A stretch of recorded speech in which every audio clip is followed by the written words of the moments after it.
So today we're back in Aarhus, Denmark, outside Den Gamle by, and outside of all places, the chicken coop here. Just happened to notice in the background, chickens having a good time here on a somewhat sunny day in what's been a kind of dreary week here in Denmark. But I just had a chance to step inside another space, and at first I thought it was one of the display buildings, and it was advertised as an apothecary, which indeed it was. And I walked into the place and I noticed there was a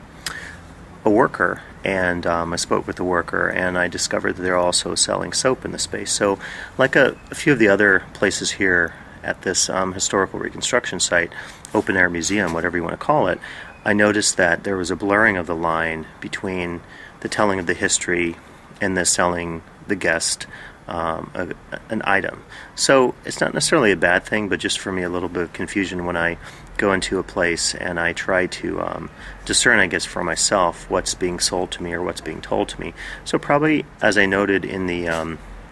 Bang & Olufsen store, there's a blurring of the line between history and the gift shop, which I suppose isn't a bad thing if you think about how more and more in the new and themed and immersive spaces that we'll likely see in the next 10 or 20 years, we're going to see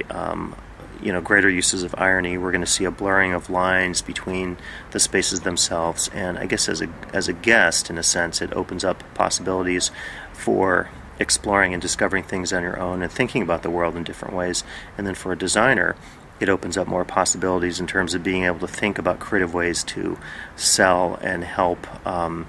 keep your place alive, basically. And as I think about this place and many others, it'll no doubt we'll see more of these trends developing, as I noted today here in Aarhus, Denmark.